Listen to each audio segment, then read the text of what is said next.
Buenas noches, estimados participantes. A nombre de Lawyer les doy una cálida bienvenida. Mi nombre es David Vallejos y tengo el placer de ser su anfitrión en esta sesión de Diplomado de Derecho Civil.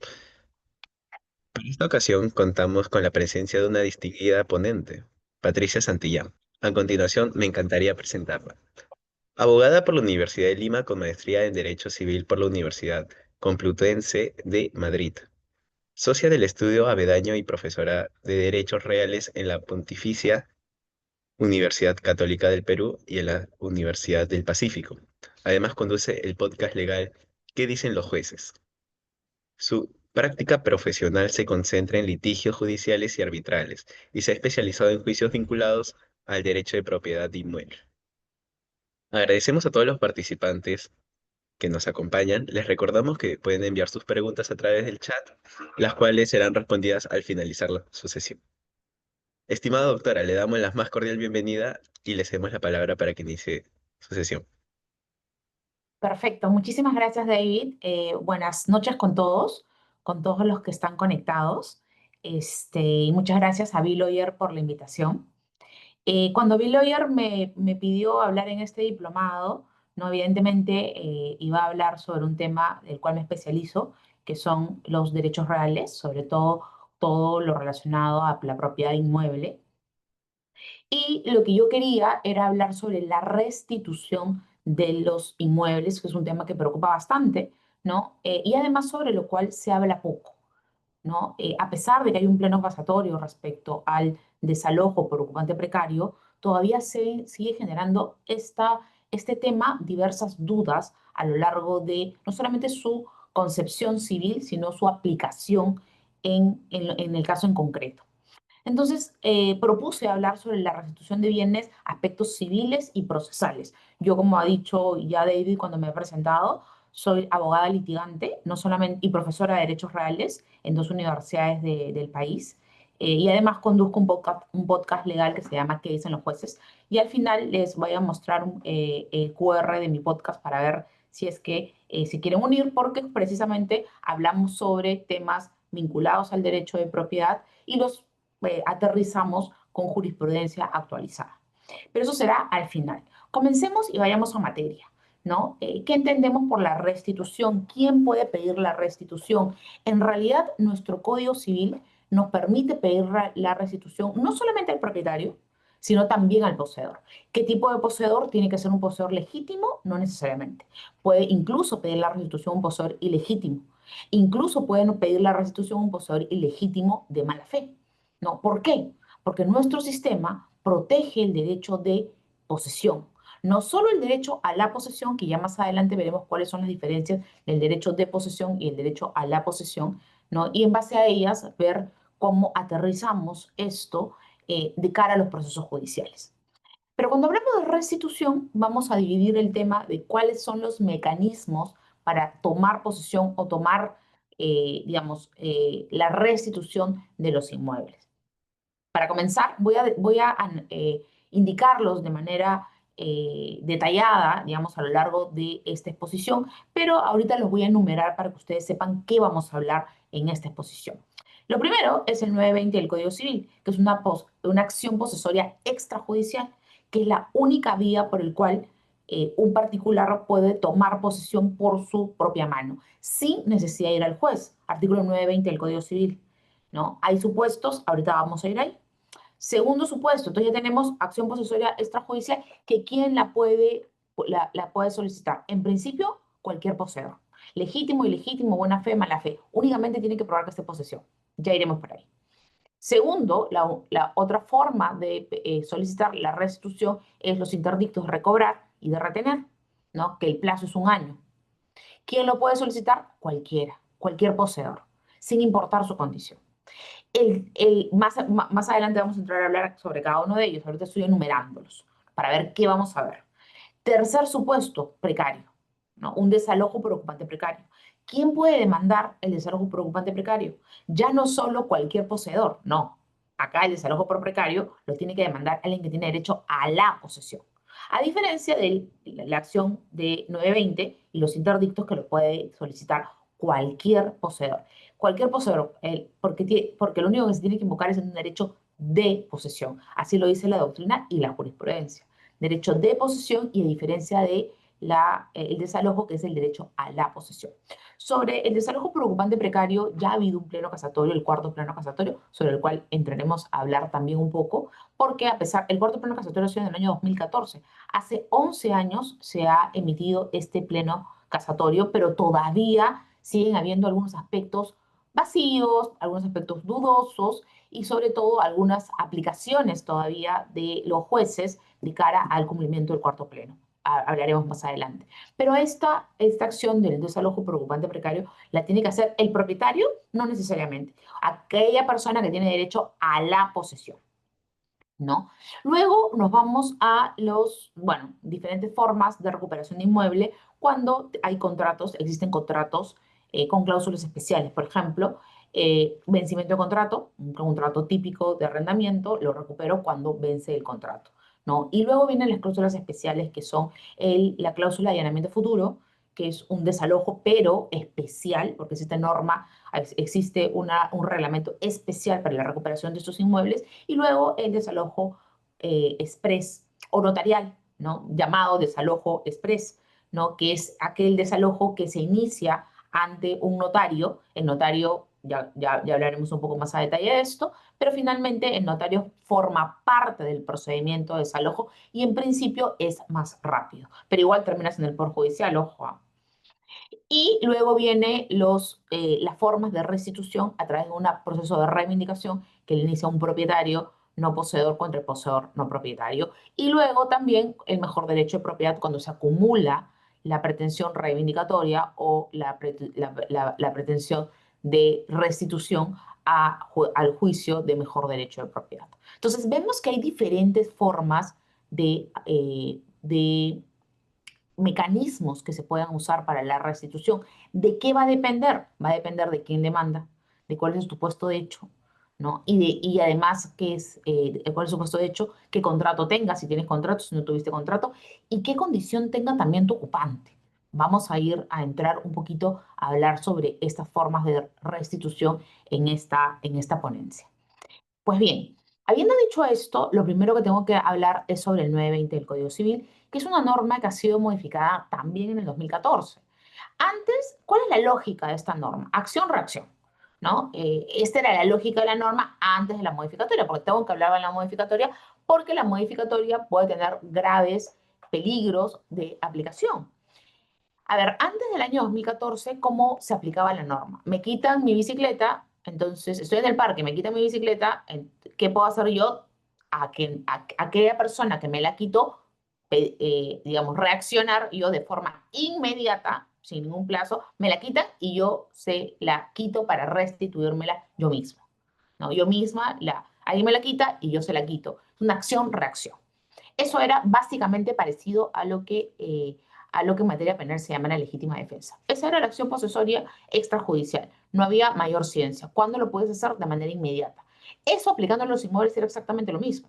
Me quitaban mi inmueble, alguien se metía en mi casa y yo la podía sacar. Pero ¿cuál era el plazo que yo tenía? Inmediato. Yo vivo acá, alguien entra a mi casa y yo lo puedo sacar incluso con la fuerza. Evidentemente una fuerza razonable.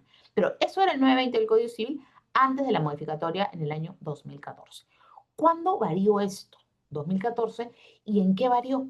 Lo primero y lo más importante de cara a entrar en materia es que se varió del plazo de una acción inmediata a 15 días. Tiene el poseedor desposeído o despojado, ¿no? Aquella persona que estaba en posesión y se le ha despojado, ¿cuánto tiempo tiene el plazo para tomar la restitución? 15 días.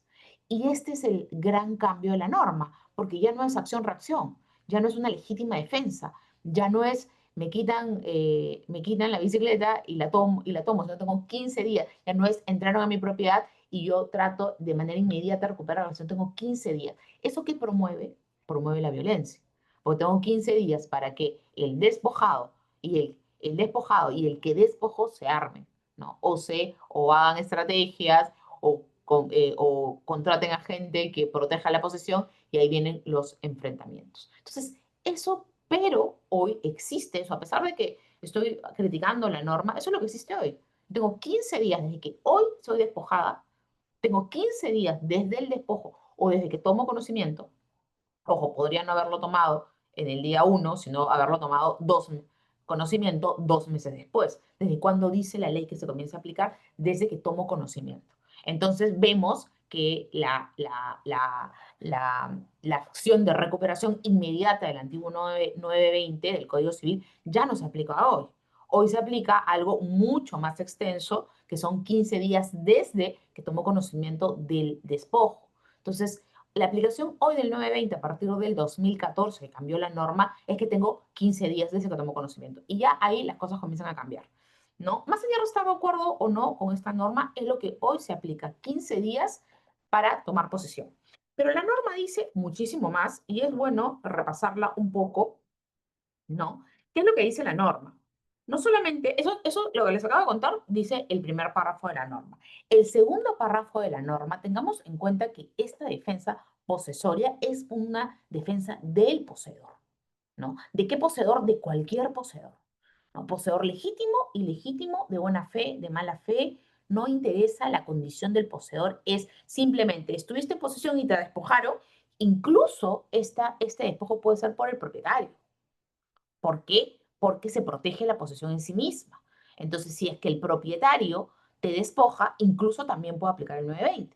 ¿Por qué se estarán preguntando ustedes que incluso contra el propietario? Porque nuestra normativa no quiere que, imaginemos que el propietario por su sola condición pueda tomar la posesión de los bienes que son suyos o que considera que son suyos. Entonces, habría una guerra en la ciudad.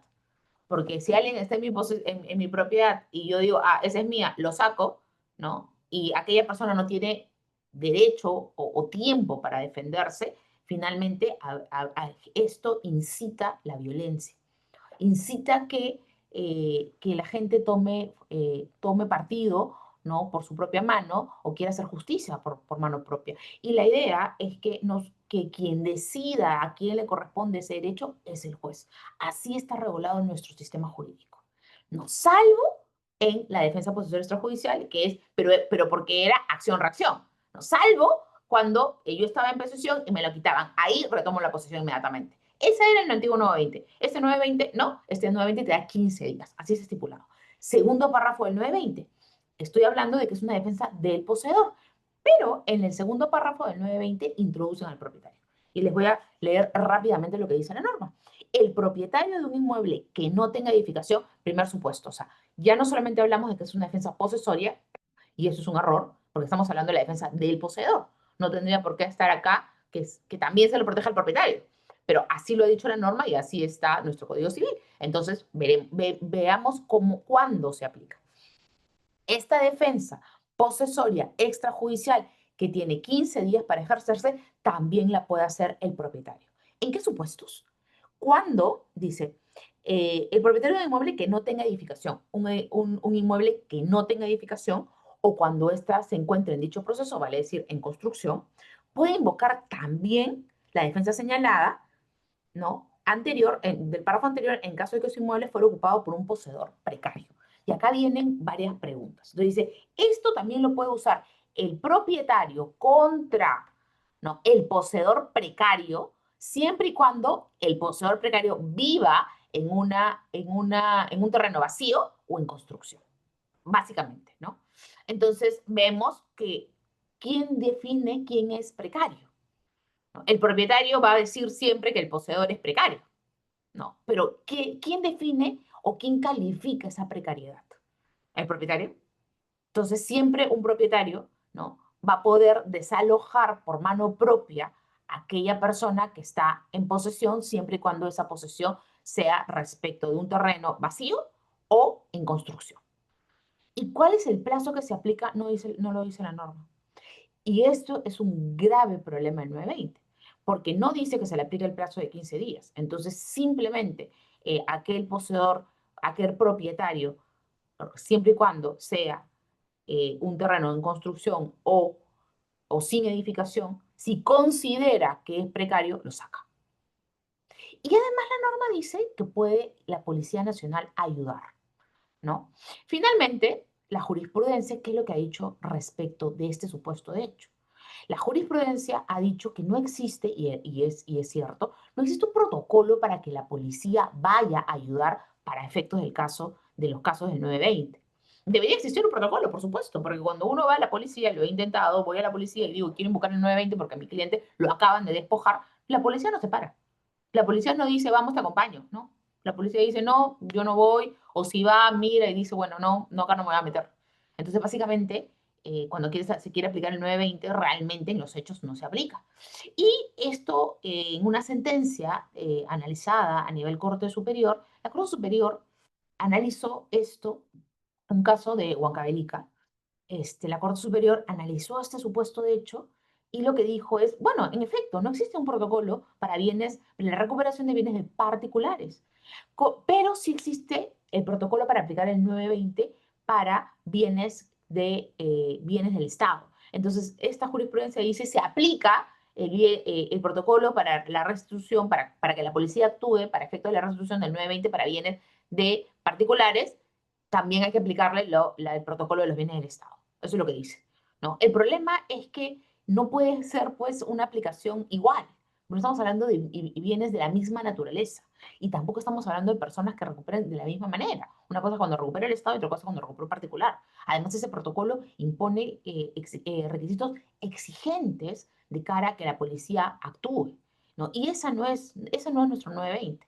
Entonces, como no hay regulación precisa y exacta, entonces lamentablemente esta norma pierde un poco de aplicación. Y lo que se quiso hacer, ¿no? Con regulando este 920, es que las personas no tengamos que esperar, aquellas personas que son despojadas no tengan que esperar un proceso tan largo, ¿no? Como es un interdicto, incluso, ahorita lo vamos a ver, como es un desalojo, ¿no? Una recuperación como el interdicto, un proceso de restitución como el desalojo, ¿no? Pero está mal regulado por cómo se ha regulado, han incluido al propietario en una defensa posesoria, ¿no? Le han dado 15 días que si bien podrían, que si bien podrían tener coherencia, ¿no? No es lo más saludable para nuestro sistema. Y termino hablando del 920 cuando dice, en ningún caso, es el último párrafo del 920, dice, en ningún caso procede esta defensa posesoria. ¿Qué es defensa posesoria? El 920, defensa posesoria extrajudicial, contra el propietario de un inmueble, salvo que haya operado la prescripción. ¿Y quién va a determinar cuándo opera la prescripción en este caso? Vale decir, yo voy, ¿no? El propietario quiere ir contra el ocupante y lo quiere desalojar. El propietario o el poseedor lo quiere desalojar, ¿no? Y el que ha ocupado dice, no, yo adquirí el periodo por prescripción. ¿Quién lo va a decidir? En medio de una discusión, ¿no? El Poder Judicial se demora años en determinar quién adquirió un predio por prescripción. Ustedes ya saben, ¿no? Que quién adquiere un predio por prescripción, aquel que posee de manera continua, pacífica, pública y como propietario durante más de 10 años. ¿No? 5 años si tiene justo título y buena fe. ¿Esto va a poder resolverlo en particular? ¿Lo va a poder resolver? Si alguien que no es abogado va y quiere ejercer el 920, ¿va a poder analizar si aquel que ocupa ha adquirido el bien por prescripción? Por supuesto que no. No lo va a poder saber. Y el 920 pierde aplicación, ¿no? Pierde fuerza, pierde aplicación y pierde para el propósito para el cual fue diseñado, que es la restitución de manera inmediata, ¿no? Que ahí sí tenía mayor sentido. Y les cuento un caso. Les cuento un caso de una sentencia en Huancavelica. Les cuento rápidamente. Había una comunidad campesina que era propietaria de un terreno que ocupaba una señora. La comunidad campesina, invocando el 920, la despoja por mano propia, sin mediar ningún proceso judicial. La comunidad campesina va, la saca y toma posesión. La señora reclama esto y lo reclama ante el Poder Judicial e interpone un interdicto. Y lo que lo que se analiza en este caso es que en el proceso, en primera y en segunda instancia, le dan la razón a la señora y dicen, se ha aplicado mal el 920, porque la comunidad, primero que no era un terreno sin construcción, era un terreno edificado, ¿no? Y la comunidad aplicó el 920, ¿no? Pero la señora estaba en posesión y a la señora no la podía desalojar así nomás, porque ella estaba en posesión. Entonces, has aplicado mal el 920, comunidad campesina, y por tanto le tienes que devolver la posesión a la señora. ¿Qué analizó en el interdicto para efectos de restituirle? La mala aplicación del 920. Entonces, si este 920 se aplica mal, ¿qué va a terminar? Va a terminar finalmente el propietario o el poseedor restituyendo la posesión a aquella persona que estaba ahí. ¿Y que tuvo que probar la señora en este interdicto que poseía? Entonces, si el 920 se aplica mal, ¿no? Finalmente vamos a terminar, ¿no? Vamos a terminar devolviendo la posesión, ¿no? Y, digamos, queriendo, en un juicio que se quiso evitar con la aplicación del 920. Pero a la larga genera más problemas la mala aplicación del 920 por la indebida regulación del 920. Y esto es la defensa posesoria extrajudicial regulada en el 920, que como dije es el único mecanismo para tomar la restitución por mano propia. De ahí nos pasamos a los interdictos. Interdicto a recobrar e interdicto a retener. Pensemos una cosa. 920, para hacer un repaso rápidamente, 920 la puede interponer cualquier poseedor que ha sido despojado o perturbado en la posesión. 920. Plazo, 15 días de acuerdo a la regulación actual. Luego nos vamos al plazo de un año. ¿Quién tiene el plazo de un año para reclamar una posesión que te han despojado o perturbado? Si alguien te está perturbando en la posesión o te han despojado de la posesión, cualquier poseedor legítimo, ilegítimo, buena fe o mala fe puede pedir la restitución en el plazo de un año. Eso dicen los interdictos. ¿Para qué? Para cualquier bien inmueble y bienes muebles inscritos, dice la norma. Entonces, nuevamente, un ejemplo. Yo estoy en posesión de la casa, viene alguien, cualquier persona, incluso el propietario, me despoja, yo tengo 15 días para interponer el 920. Si se me pasó ese plazo, puedo hacerlo en el plazo de un año para reclamar esa entrega de posesión. ¿Qué es lo que necesito probar? Dice la jurisprudencia. Bueno, dice la norma y luego ha sido refrendado esto por la jurisprudencia. Para un interdicto de recobrar, necesito, que es cuando me han despojado, porque el de retener es cuando me están perturbando. Primero vamos a hablar del de recobrar. Cuando me despojan, a mí me han despojado de mi posesión, me despoja cualquier persona, incluso el propietario, me saca ahí sin mediar ningún proceso judicial, ¿no? Y ya se me pasó el plazo de 15 días para aplicar el 920. Entonces, ahí aplico el interdicto. ¿Qué interdicto? Recobrar. Primer supuesto de hecho, plazo de un año, inmueble o mueble inscrito. ¿No? ¿Qué tengo que probar? Que yo estaba en posesión. ¿Cómo pruebo que estoy en posesión? La jurisprudencia ya ha dicho en reiteradas ejecutorias que únicamente, que va a depender de qué tipo y la naturaleza del predio. ¿No? Porque no todas las posesiones se acreditan de la misma manera.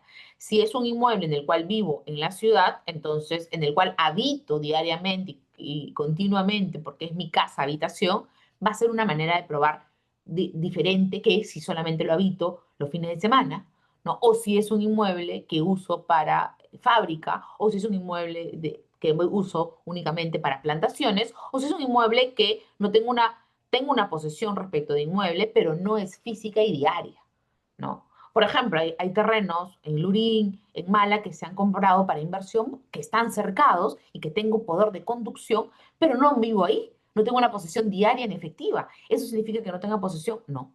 Igual tienes posesión porque recuerden que la posesión es conducción y poder conducir y dirigir y custodiar el predio. No es estar físicamente ahí. Y ya la doctrina lo ha dicho. Se va a aprobar la posesión en función a las características de cada predio. Pero tengo que probarlo. Y también ha dicho la jurisprudencia que se puede probar a través de indicios. Vale decir, de repente no hay un documento que acredite de manera fehaciente, uno, pero sí una suerte de diversos documentos que pueden generar convicción. También ya lo ha dicho la jurisprudencia. También la posesión se prueba para efectos del interdicto de manera indirecta, ¿no? No tengo que probar porque también había mucha jurisprudencia en principio, hace unos años atrás, que decía que se tiene que probar qué se hacía en el predio, se tiene que probar cómo se ingresó en el predio, que se tiene que probar que poseía de manera continua, pacífica, pública como propietario, que se tiene que probar, ¿no? Que había estado ahí. No, que había estado ahí, sí, pero no a través de estos elementos, ¿no? No necesariamente tenía que pagar impuestos prediales, no necesariamente tenía que pagar servicios de luz y agua, ¿no? Y ya hay jurisprudencia que habla sobre esto. O sea, estos elementos que he mencionado podrían estar, pero podrían no estar también y eso no quita que no estés en posesión del predio. Entonces, la acreditación o la manera de acreditar la posesión va a depender de las características propias del inmueble, como ya lo he dicho. La posesión se podría probar de forma directa, sí, pero también de forma indirecta y a través de diversos indicios que generen una prueba.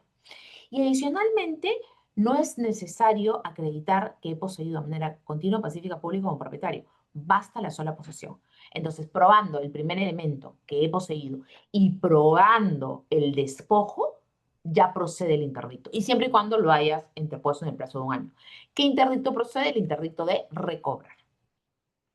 Para ello, bueno, el análisis es a través de un proceso sumario, es un proceso sumarísimo en que tienes que demandar esto ante el Poder Judicial. Lamentablemente, la idea de que sea un proceso sumario, la idea es que avance rápido. Pero lamentablemente, bueno, ahora que ha sido modificada la norma de recurso de casación, ya no todo llega a la Suprema, pero podía incluso antes llegar esto a la Suprema. Entonces nos tenemos, en la Suprema un caso se demora 2 años, 2 años y medio, 3. ¿No? Entonces teníamos 5 años o más tratando de que me vuelvan la posesión. Entonces hoy, y ya con la modificatoria del recurso de casación, no todo cuestionamiento, no todo proceso judicial llega a la Corte Suprema. Entonces ya nos ahorramos un poco más de tiempo. Pero igual el proceso no es rápido, ¿no? Todo proceso judicial en el Perú demora.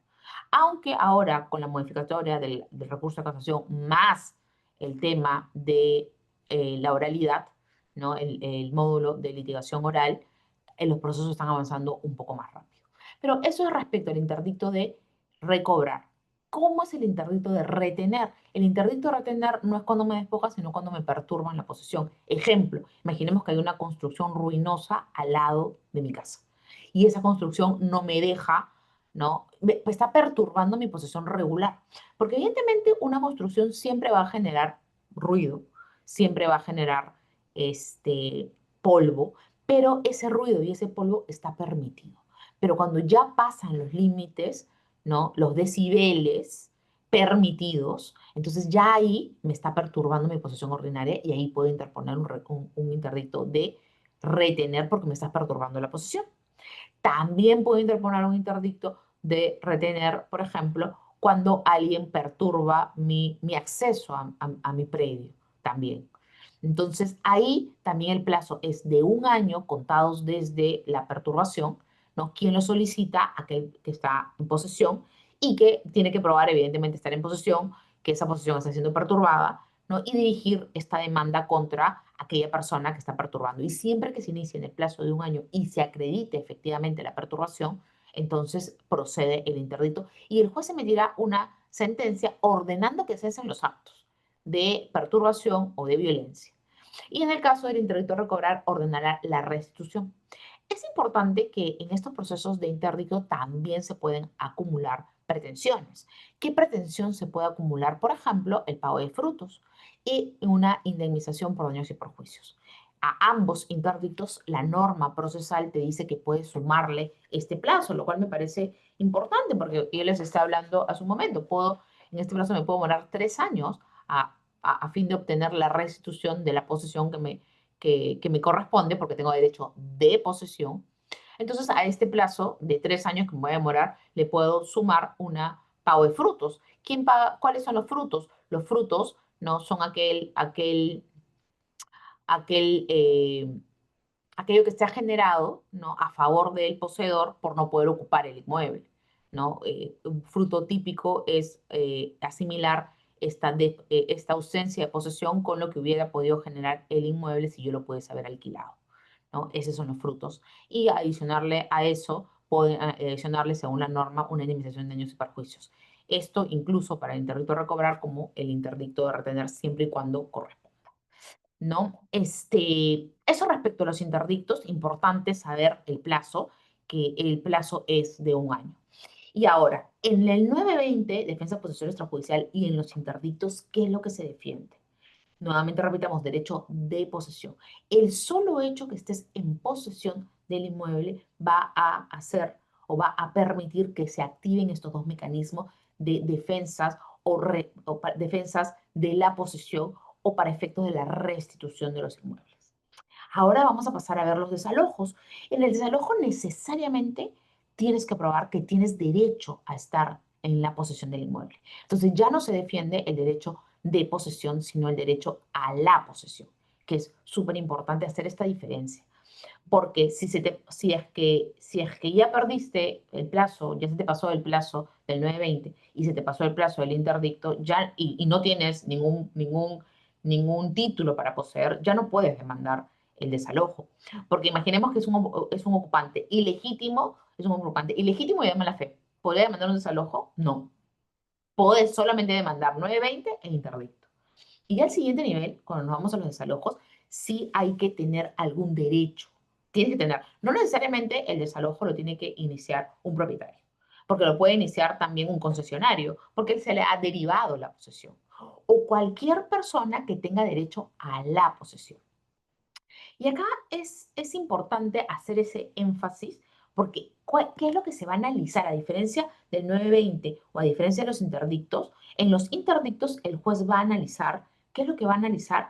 Va a analizar si aquel que reclama, el demandante, ha estado en posesión del inmueble y si aquella persona demandada lo ha despojado o lo está perturbando. Nada más. No hay un análisis de fondo de a quién le corresponde la posesión. Por eso es que cuando les hablaba de cómo se prueba la posesión, no tiene que probar de forma continua, pacífica, pública, no tiene que pagar, no tiene que acreditar que pagaba impuestos, no tiene que acreditar que pagaba servicios ni siquiera, ¿no? Hay diversas formas de poder acreditar esta posesión.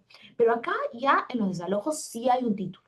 Aquel que demanda el desalojo tiene que tener un derecho a la posesión, ¿no? Que es cualquier derecho, incluso una concesionaria. Como os digo, el propietario le deriva este derecho a la concesionaria tiene derecho a la posesión y por tanto ella puede demandar también esta restitución. Y acá me voy a centrar un poco primero en el precario, ¿no? Que es el típico desalojo que se inicia. ¿No? Acá voy a hacer mención al cuarto pleno casatorio que fue emitido en el año 2014. ¿Qué dijo el pleno? ¿Por qué fue necesario el pleno casatorio? Porque antes del pleno casatorio los jueces solían inhibirse. O los jueces solían declarar improcedente la demanda de desalojo cuando el ocupante invocaba cualquier título entre comillas, o cualquier invocación de algún título, ¿no? El juez decía, no puedo resolver el desalojo porque no sé a quién le corresponde, improcedente, ¿no? O véase en otra vía. Por ejemplo, les pongo un ejemplo. Si el ocupante había edificado construcciones en el predio y se demandaba el desalojo y este ocupante decía, no, pero yo sí tengo derecho, algún derecho porque yo he construido ahí. No imaginemos que hubiese tomado posesión de un terreno vacío y el ocupante haya edificado ahí una casa de 2 pisos o simplemente lo haya cercado y haya puesto una casita ahí, trinchera, y ahí se esté, y decía, no, como yo he construido, yo tengo algún derecho sobre ese predio, ojo. Entonces, en ese supuesto, de hecho, el juez, antes del cuarto pleno casatorio, declara improcedente la demanda porque, bueno, no sé a quién le corresponden las edificaciones, o mejor, el juez decía, no sé a quién le corresponden las edificaciones, improcedente la demanda, o primero resuélvese a quién le corresponden esas edificaciones en un proceso más extenso y después se vaya al desalojo. Lo cual está mal, ¿no? Porque ya sabemos que en mérito o en virtud al principio de accesión, ¿a quién le corresponde lo edificado? Al propietario, ¿no? Si ese es el terreno es de A y todo en mérito al principio de accesión, 954 del Código Civil, todo lo edificado le corresponde al dueño del suelo. Eso es así, eso es regla. Pueden haber excepciones, pero la regla es esa. Y si yo que no soy propietario, edifico ahí, estoy edificando en un terreno ajeno. Y ya sabemos cómo la norma resuelve el tema de los terrenos ajenos, 938 del Código Civil, 939, 943, ¿no? Entonces, eso en la mayoría de los casos es del propietario, salvo algunas excepciones muy puntuales, ¿no? Pero finalmente lo que hacían los jueces antes del cuarto pleno casatorio es señalar que no podían resolver por esos motivos, hasta que salió el pleno. Y el pleno dijo, no, señores, ustedes tienen que resolver.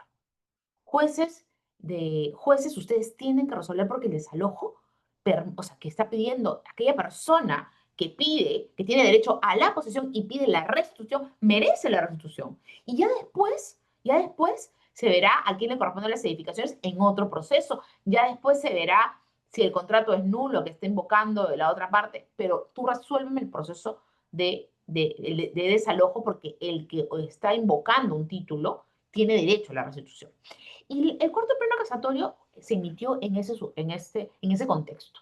Las demandas de desalojo eran declaradas improcedentes o no prosperaban o se inhibían los jueces o decían después, este proceso de desalojo después se va, incluso alguien invocaba la prescripción y decía, primero que termine el proceso de prescripción, ¿no? Que puede demorar 10 años, ¿no? Y después se resuelve tu desalojo. Entonces aquel que reclamaba el desalojo, ¿no? Que incluso era propietario, decían, no, primero tiene que resolverse la prescripción y después de 10 años, ahí vamos a ver si es que te corresponde o no la posesión. Error, definitivamente error. Y el cuarto pleno lo resolvió y dijo, no, acá ustedes jueces van a resolver. Pero ¿qué es lo que pasa si el demandado en un proceso de desalojo invoca, por ejemplo, la prescripción? ¿Qué es lo que ha dicho el cuarto pleno casatorio sobre este supuesto? El cuarto pleno ha dicho que si el demandado en un proceso de desalojo invoca la prescripción, evidentemente el juez de desalojo no va a tener la facultad de pronunciarse sobre esa prescripción. No va a poder, porque el proceso de desalojo es un proceso sumarísimo, con una etapa probatoria muy pequeña e incluso con medios probatorios también limitados, ¿no? Por propios de un proceso tramitado en la vía sumarísima.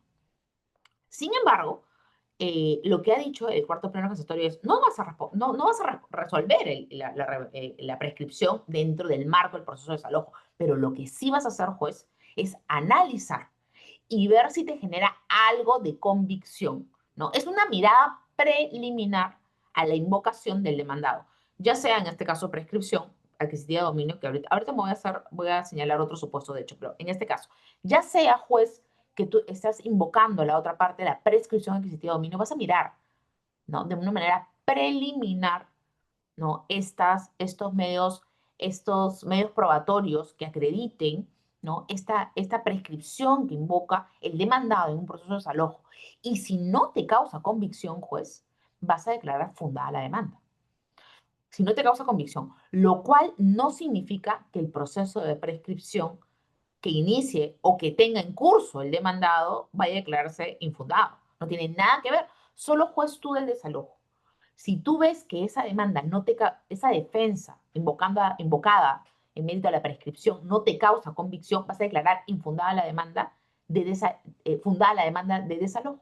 Y ya el demandado, ¿no? Ocupante, posible prescribiente, iniciará su proceso de prescripción o seguirá en trámite su proceso de prescripción y ya se verá si se declara ahí fundado o infundado. Eso no tiene nada que ver. Pero en este juicio de desalojo, tu juez miras de manera preliminar. No puedes decir, no puedes decir, no puedes inhibirte, pero también puedes declarar infundada la demanda de desalojo porque las pruebas del proceso de prescripción te causan convicción.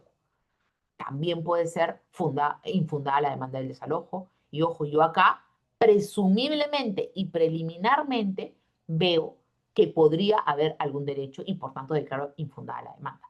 Lo cual ni lo favorable ni lo desfavorable para el demandado en el proceso de desalojo tiene alguna incidencia en el proceso de prescripción. El proceso de prescripción se tramitará de forma debida y ahí podrá resolverse. Y lo que dicen acá los jueces es que ningún pronunciamiento en el proceso de desalojo tiene ninguna incidencia en el proceso de prescripción. Pero miren, miren qué importante, porque si es que el demandado en un proceso de desalojo, el demandado en un proceso de desalojo invoca la prescripción y la puede acreditar de manera fehaciente, el juez del proceso de desalojo va a declarar infundada la demanda. ¿Cuál es el problema ahí, no? O cuál es mi mirada, cuál es mi comentario procesalista en este aspecto. Que tengo para contestar la demanda en un proceso de desalojo 5 días. ¿Cuánto tiempo me demoro en acreditar o recabar toda la prueba desde que me llega la demanda de desalojo si yo soy prescribiente? Si yo soy un ocupante que considero que ha adquirido el bien por prescripción porque tengo la posesión por 20 años, ¿no? Y me llega una demanda de desalojo, tengo 5 días para contestar. ¿Cuánto voy a poder hacer en 5 días? Muy poco, muy, muy poco. Porque recuerden que para acreditar la prescripción de manera correcta, claro, me piden un montón de requisitos procesales de cara a iniciar el proceso de prescripción. Eso no lo voy a tener definitivamente y no me lo piden para este proceso, para la defensa en un proceso de desalojo. Pero lo que sí me van a pedir es que acredite de manera continua, pacífica, pública y como propietario mi posesión por al menos 10 años. Entonces, tengo que acreditar esos medios probatorios e insertarlos en el proceso de desalojo. Entonces, eso complica las cosas, porque tengo muy poco tiempo para introducir prueba en un proceso de desalojo. Ahora bien, ¿cómo resuelven los jueces sobre esta materia? Todavía no hay un criterio unánime. Algunos dicen que tienen que haber iniciado un proceso de prescripción para invocar válidamente ese proceso en un proceso de desalojo, lo cual no lo dice el cuarto pleno casatorio. Pero algunos jueces tienen ese criterio. Hay otros jueces que dicen que tiene que haber culminado el proceso de prescripción para que no prospere el desalojo. Tampoco lo dice el cuarto pleno casatorio, pero también hay ese criterio. Otros jueces, en cambio, sí hacen y analizan un proceso de desalojo, en un proceso de desalojo, o sea, se hacen lo que el cuarto pleno les ha dicho y se analizan el proceso de desalojo, el proceso de prescripción dentro del marco del proceso de desalojo, ¿no? Y muchas veces se declara fundada o infundada la demanda. Y otras veces dicen, ¿no?, que sí te piden una sentencia inscrita, ¿no? Entonces, todavía no está, digamos, si bien el cuarto pleno ayudó, o sea, definitivamente ha ayudado de cara a ver si procede o no procede el desalojo por precario, definitivamente ha ayudado, todavía creo que habría que afinar un poco, que la jurisprudencia lo vaya afinando un poco para ver hasta qué nivel te piden, ¿no?, para que prospere o no prospere una demanda de desalojo por precario cuando se invoca la prescripción, ¿no? ¿A qué nivel, no? Tengo que tener una demanda de prescripción en curso, tengo que tener una sentencia en primera instancia favorable, o tiene esta ya estar terminada. O sea, la jurisprudencia se ha disparado por todos lados. Entonces, si bien el cuarto pleno casatorio marcó una pauta, todavía es importante, ¿no?, que haya una uniformidad de criterios, todavía no lo hay, ¿no? ¿A qué nivel necesito la aprobanza del proceso de prescripción para que no prospere? ¿No? Y eso queda a criterio del juez. Hoy, a criterio del juez. Sentencia o proceso iniciado. Si tengo una sentencia de primera instancia que declara infundada mi demanda de prescripción, ¿podría invocar válidamente ese argumento de cara al proceso de desalojo? Yo creería que no, ¿no? Pero no hay nada, ningún criterio firme todavía. Y el cuarto pleno casatorio se ha puesto además en diversos supuestos. ¿Qué pasa? Que si el que alega un título, este título es manifiestamente inválido o manifiestamente nulo, ¿no? Ahí debería no prosperar el desalojo, ¿no? Entonces ahí el cuarto pleno casatorio ha dicho, si este título es manifiestamente nulo, entonces no debería, o sea, si es que el demandado invoca y dice, yo sí soy el demandado en un proceso de desalojo por precario, y dice, no, yo sí tengo título, porque mira mi título, ¿no? Y presenta un título que se ve manifiestamente, que se analiza manifiestamente inválido, ¿no?, o nulo, ¿no? Entonces no debería, el cuarto pleno casatorio ha dicho, no debería prosperar. Y así se ha puesto en diversos puestos de hecho, ¿no? Por ejemplo, ¿qué pasa si es que se me vende A, propietario con derecho inscrito, y B, poseedor con contrato, ¿no? A, propietario con derecho inscrito en registros públicos, y B, inquilino con contrato a 5 años. ¿Qué pasa si en el año 1 A, el propietario, le vende a C? Nuevamente voy a poner el supuesto. A, titular registral con derecho inscrito y tiene un contrato de alquiler con B por 5 años. En el año 1, A le vende a C. ¿Ese contrato de arrendamiento debe respetarse o no debe respetarse? La respuesta es que no, porque ya lo ha dicho la norma, también lo ha dicho, y también se ha pronunciado el cuarto pleno casatorio sobre esto, es que hay una norma expresa en el Código Civil que dice que si se vende un terreno, se vende un inmueble, ¿no?, y el arrendamiento no estaba inscrito, el nuevo adquirente no tiene por qué respetar ese contrato. Entonces, ahí ya el que tiene contrato tenía contrato con A, pero A ya se lo vendió a C. Entonces, el que tiene contrato tenía un contrato con A y no con C. Entonces, no tiene por qué respetarlo, salvo que esté inscrito. Entonces, ¿es precario o no es precario? Es precario. Entonces, debería salir, ¿no? Porque ya, además, no solamente lo dice la norma, sino que también ha habido un pronunciamiento en el cuarto pleno casatorio. Sobre el cuarto pleno casatorio podemos hablar horas, ¿no?, sobre estos supuestos de hecho, ¿no? Pero lo importante acá es que en un proceso judicial por ocupante precario, lo que debe tomarse en cuenta es que el demandante debe estar en posesión, discúlpenme, el demandante debe tener derecho a la posesión del predio y el demandado no tiene que tener ningún título o aquel título tiene que estar fenecido, como en el caso de el arrendatario que el propietario vendió la propiedad y su contrato de arrendamiento no estaba inscrito. Entonces, para que el contrato se respete, tiene que estar inscrito. Entonces, en ese supuesto, acá se ha acreditado, pues, el demandante, título, derecho a la posesión, y el demandado no tiene que tener título, no tiene, o su título tiene que haber fallecido, que es lo mismo. Entonces, no tiene derecho a ninguna posesión y el inmueble tiene que restituirse. A este proceso de desalojo también se le puede sumar el pago de frutos, ¿no? Que es, por ejemplo, ¿no? El demandado está en posesión ilegítima y de mala fe en el inmueble. ¿Qué dice la norma? El 910, 911 del Código Civil es que al poseedor ilegítimo de mala fe está obligado a pagar frutos. ¿Cuáles son los frutos en un inmueble? Aquel provecho económico que podría sacar aquel que tiene derecho a la posesión, el titular del inmueble, si pudiera podido estar en posesión. ¿Cómo se calculan estos frutos? Un veritaje, ¿no? De cuánto hubiese podido obtener el propietario o aquel que tenga derecho a la posesión respecto del inmueble. Esto respecto al desalojo por precario. Y ahora vámonos rápidamente, porque la hora nos ha ganado, vámonos rápidamente a repasar un poquito sobre el desalojo por vencimiento de contrato. ¿Qué pasa cuando vence el contrato de arrendamiento? Ahí podría iniciar un proceso de desalojo por vencimiento de contrato, que a diferencia del precario, y estos son aspectos procesales que se tienen que tomar en cuenta, el desalojo por ocupante precario se inicia en los juzgados civiles, ¿no? Y que puede llegar incluso a la Corte Suprema, ¿no? Incluso, digamos, recuerden que cuando digo puede llegar incluso a la Corte Suprema es porque procesalmente puedo acceder a primera, segunda instancia, puedo irme en cuestionar hasta la Corte Suprema, salvo que no cumpla o salvo que haya doble conforme, ¿no? Esta modificación, la modificatoria a recurso de casación. Primera instancia favorable, segunda instancia favorable, doble conforme, ya no me puedo ir a recurso de casación. Primera instancia desfavorable, segunda instancia desfavorable, doble conforme, ya no me puedo ir a recurso de casación. Pero en principio, cualquier desalojo por ocupante precario se inicia en primera instancia en juzgados civiles y por tanto, por norma, puede llegar a la Corte Suprema. ¿Cuál es la diferencia con el contrato cuando solicito una demanda de desalojo por vencimiento de contrato? Ya no llega a la Corte Suprema porque se inicia en juzgado de paz.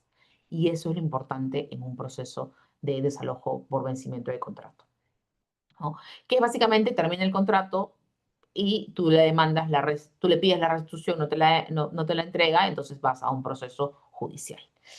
Además tenemos las cláusulas especiales que yo siempre recomiendo que se muevan en un contrato, que son las cláusulas de allanamiento a futuro, que permiten una forma de recuperación mucho más rápida del predio. Si en tu contrato tienes una cláusula de allanamiento futuro, entonces te limita el contradictorio del demandado y eso favorece, ¿no?, que el proceso avance rápido. También este proceso puede iniciar en juzgados de paz letrados, con lo cual también no llegas a la Corte Suprema, y además tiene un protocolo diferente, ¿no?, que te permite no tienes que ir a conciliación, a diferencia de el desalojo por precario simple, que tienes que ir a la conciliación y luego al Poder Judicial, y acá en el desalojo por cláusula de allanamiento tampoco vas este, inician los juzgados de paz letrados y, y tienen un protocolo, es un reglamento que avanza mucho más rápido. Entonces, tiene un contradictorio mucho más limitado y te permite recuperar el inmueble mucho más rápido. Y ahora hablamos del desalojo con intervención notarial o el desalojo express, que en verdad a mí me gusta mucho este proceso judicial. ¿Por qué? Este proceso judicial, lo malo, digamos, ¿cuáles son los requisitos? Estas normas del año 2019, salió una ley donde dijo, vamos a darle la facultad para que reclames tu inmueble al notario. No tengas que ir por judicial. Claro, es mucho más costoso. Es bastante más costoso porque que el notario intervenga en tu desalojo, ya eso le sube el presupuesto a cualquier desalojo. Pero, ¿qué es lo que tienes que probar? Para comenzar, para ir a un desalojo o un desalojo invocando esta cláusula, tiene que estar tu contrato de arrendamiento en escritura pública. Eso lo dice la norma. ¿Y qué es lo que cuál es la única vía? Y además te piden un contrato, ¿no?, que esté elevado a escritura pública y el pago del arrendamiento tiene que estar bancarizado. Esos son los dos supuestos importantes que te pide esta norma. Si no está por elevada escritura pública, no te puedes ir al desalojo express o notarial, con intervención notarial. Si es que no tienes la renta, si es que no se ha pactado que el pago de la renta se haga a través del sistema bancario o en cuentas bancarias, no procede este desalojo. ¿Qué es lo importante acá? Que también te limita el contradictorio. El contradictorio para estos efectos es muy limitado. Es, ¿pagaste o se renueva el contrato? Si no pagas, si no has pagado, porque hay por dos supuestos, ¿no? Porque venció el contrato o por falta de pago. Por esto puedes activar el desalojo por intervención notarial. Si es que se demoran dos meses y 15 días y no ha pagado, entonces te puedes ir a iniciar este desalojo con intervención notarial. O es que venció el contrato. Entonces, por estos dos supuestos te puedes iniciar este procedimiento ante el notario y solamente puede defenderse el demandado en dos supuestos, ¿no? Frente al pago, tiene que demostrar que ha pagado, ¿no? En los plazos debidos, ¿no? Y frente a la renovación del contrato, tiene que demostrar que se ha renovado de las mismas condiciones. Si no acredita esos dos supuestos, el desalojo prospera y el notario expide un acta que luego envía al Poder Judicial para que el Poder Judicial ejecute. Porque recuerden que los notarios no tienen fuerza coercitiva. Y al final terminas en el Poder Judicial, pero en este procedimiento te puedes haber demorado 2 meses y medio, 3, y ya tienes un auto que te dice desaloja. Y te vas al Poder Judicial para que el Poder Judicial vea que se ha cumplido con todos los requisitos legales y el Poder Judicial ahí ordena el desalojo y desaloja, ordena el lanzamiento. Si se han dado cuenta, este proceso puede ser mucho más expeditivo porque comienza en el notario y simplemente el Poder Judicial desaloja.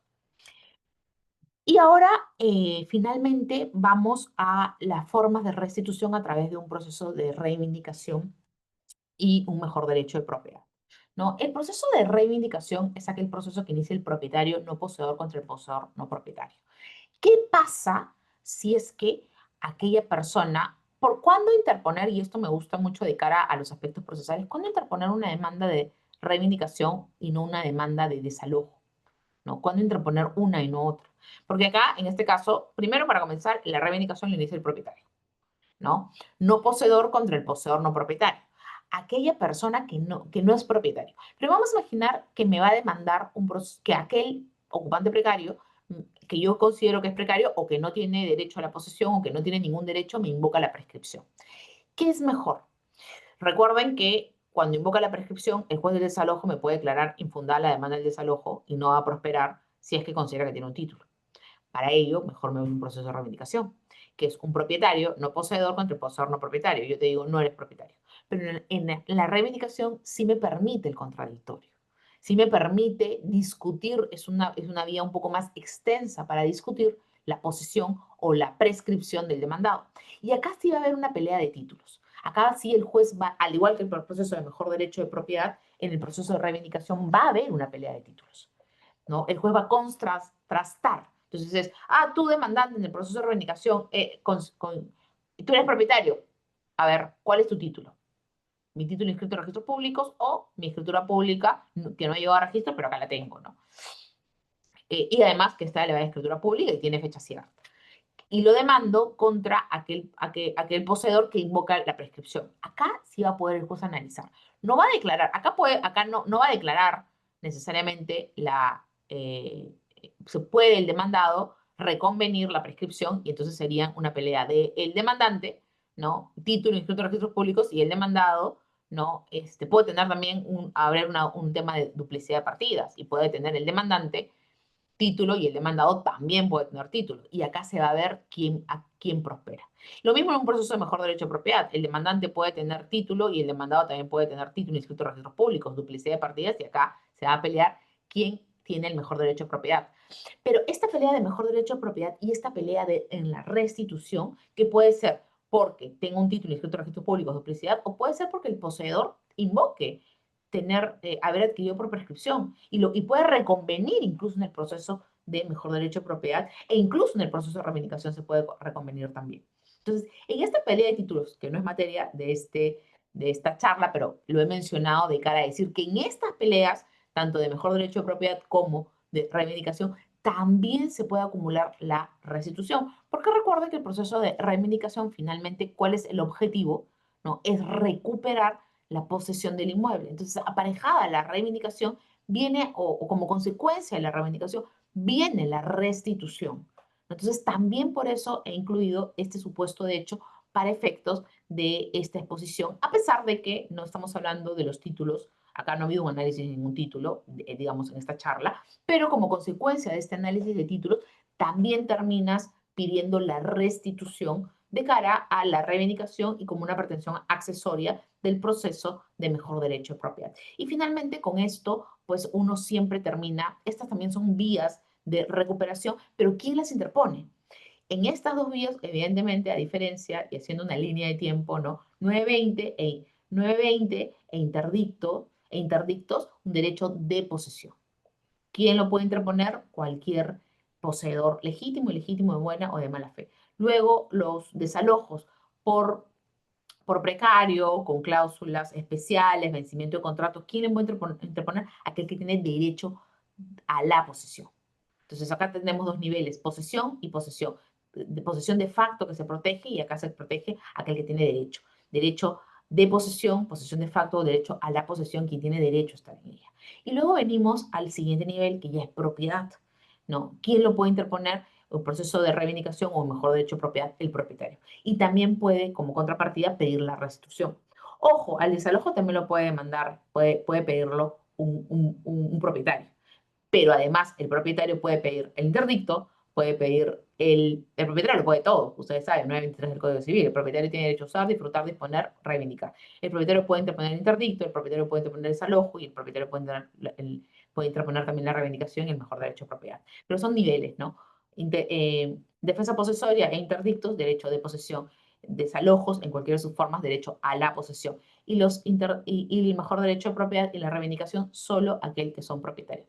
Todas estas formas son formas de restitución de los inmuebles. Y con esto, señores, terminamos esta exposición que ha durado una hora. Muchísimas gracias. Y quería comentarles algo brevísimo al final. Como les comenté al inicio, tengo un podcast legal que se llama ¿Qué dicen los jueces? Me gustaría poder proyectar los QRs de este podcast legal. Tengo las cuentas en YouTube donde cuelgo todos los videos sobre que saco respecto analizando temas vinculados al derecho de propiedad y los videos completos están en YouTube. Y además tengo una cuenta de Instagram donde aparezco hablando sobre algunos temas y justo el último video es restitución de inmuebles. De hecho, he colgado el video del martes, ¿no? Donde vamos a hablar sobre toda la serie de restitución de inmuebles y he comenzado con el 920 y así voy a ir hablando va a haber un video sobre cada una de las formas de restitución y he comenzado con el 920 como he comenzado acá, pero evidentemente son videos un poco más detallados, ¿no?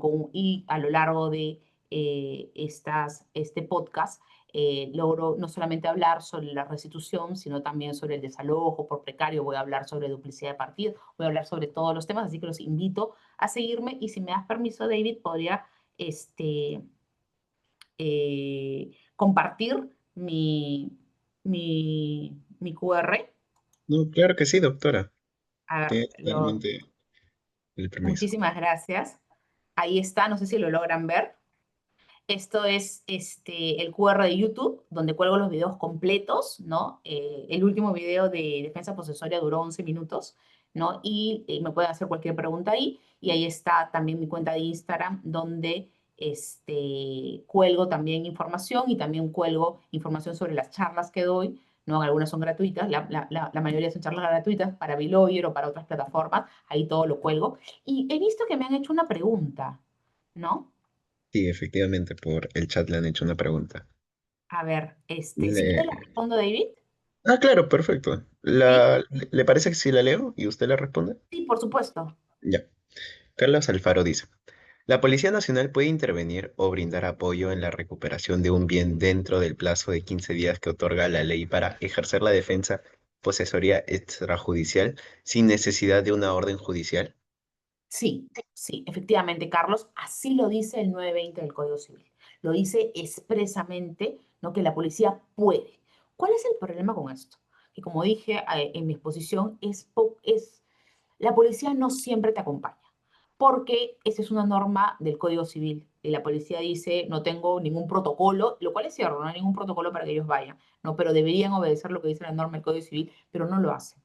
Cuando yo he querido ejercer la defensa posesoria extrajudicial, de las 10 veces que lo he querido hacer, creo que 5 me han acompañado y 5 simplemente la policía no se ha parado, ¿no? Y esta es la crítica que menciono, que mencioné en la sentencia, que he hablado en mi podcast también, sobre esta sentencia de Huancavelica, que los jueces, la Sala Superior de Huancavelica dijo, no existe un protocolo para, que se aplique para bienes de particulares. Ante el defecto o ante la ausencia de protocolo, ¿no? De particulares, que se aplique el protocolo para bienes del Estado, ¿no? Y ese protocolo debería, dijo la sentencia, debería seguir la Policía Nacional para efectos de apoyar en el tema de la restitución. Entonces, la policía, de acuerdo a la norma, puede acompañar, ¿no? Y sin necesidad de una orden judicial, efectivamente. La misma persona también ha hecho otra pregunta, no sé si puedo proceder. Sí, claro que sí. Si solo cuento con un título de posesión, ¿puedo interponer una acción de reivindicación cuando la otra parte presenta una escritura pública cuya validez se cuestiona por tener firmas falsas? Si solo cuento con un título de posesión, ¿puede interponer una acción de reivindicación? No. Recuerda que la acción reivindicatoria solo procede, ¿no? Cuando quien le interpone es un propietario. Si tú solamente cuentas con un título de posesión, no tienes propiedad, solo tienes posesión. Recuerda que en los derechos reales hay dos niveles, propiedad y posesión. La acción reivindicatoria solo va para efectos del propietario, es una defensa del propietario, ¿no? Y la otra parte presenta una escritura pública cuya verdad se cuestiona por tener firmas falsas. No importa, digamos, en este caso lo más importante es que la acción reivindicatoria solo procede contra aquel que es propietario, no contra aquel que es poseedor. Claro que sí, doctora. Creo que esas son todas las preguntas, todo ha sido muy claro. Muchas gracias por tomarse el tiempo y la paciencia de explicar tan bien. La felicito por su ponencia y espero tener otras oportunidades por acá. Claro que sí, un gusto, David. Y solamente quiero, sí se ve lo que sale sí, sí se ve lo que estoy proyectando, ¿verdad? Sí, claro que sí, doctora. Perfecto. Anotaste los Entonces, con QRs. eso es todo de mi parte. Muchísimas gracias, David, por promover estos eventos, ¿no? Sobre todo, además, porque a la gente le interesa todo lo vinculado a los derechos reales y en general al derecho, ¿no? Y un gusto y con todos ustedes. Muchísimas gracias a usted, doctora. Que tenga una excelente noche. Gracias, hasta luego. Chao, chao. Y igualmente, muchas gracias a todos los participantes y que tengan una excelente noche.